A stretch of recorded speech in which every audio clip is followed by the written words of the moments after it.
आपला पोरगा शिकला पाहिजे, आपला पोरगा मोठा साहेब झाला पाहिजे म्हणून महाराज अनेकांची उमरी झिजवणारी दादांनी स्वतः पाहिजे. हो, अनेकांनी विघ्न संतोषी मंडळींनी त्या काळातही विघ्न आणण्याचा प्रयत्न केलाच. ज्ञानोबारायांना विघ्न आणणारी मंडळी त्या काळात होती, मग दादांना विघ्न आणणारी मंडळी काही नसतील का? समाजामध्ये आजही अशी विघ्न संतोषी मंडळी सापडतात.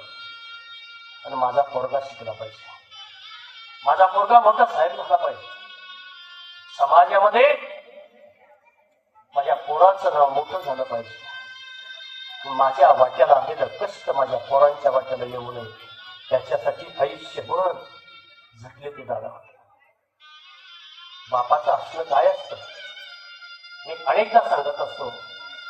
अरे या 5 पोरींना तळ हातातल्या फोडासारखं जनित जपलं, 5 पोरींना ज्या तळ हातातल्या फोडासारखं जपलं ना, हे तळ हातातल्या फोडासारखी जपली की वाढवली ती पोरगी ज्या वेळेला पारख्याचं दण होतं आणि हातामध्ये हिरवा चुडा भरून कपाळाला बाशिंग बांधून ज्या वेळेला आपली पोटची पोरगी ज्या वेळेला पारख्याचं दण होते ना, भरलेल्या मांडवातलं पाहुण्या रावळ्यातलं ज्या वेळेला आपली पोरगी निघून जाते ना, त्यावेळेला पोरीचं लग्न झाल्यानंतर बापाच्या वेदना आणि दुःख काय असतं ते जो बाप आहे त्यालाच माहिती.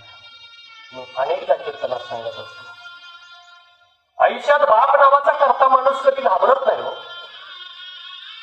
मी तर सांगत असतो, या जगामध्ये असे कित्येक बाप आहेत की ज्या बापाने आपल्या पोराच्या अंत्ययात्रेला सुद्धा खांदा दिलाय, तरी सुद्धा बाप निर्भयपणानं पोराच्या अंत्ययात्रेला खांदा देतो, तरी सुद्धा तो घाबरत नाही.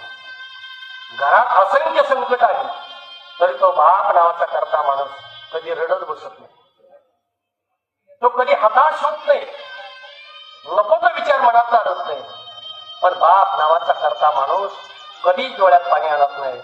पण ऐका, झाला आपलं कीर्तन, बाप नावाचा माणूस आयुष्यात कधी रडत नाही, फक्त एकदाच रडतो. कधी 18-20 वर्ष लाडात वाढवलेली पोरगी ज्या वेळेला सजवलेल्या गाडीमध्ये बसायला जाते, आईच्या गळ्यात पडते आणि ती हंबरडा पुरून आईला सांगते, आई या बापाने आमच्यासाठी खूप कष्ट केलेले, हाडाची कण रक्ताचं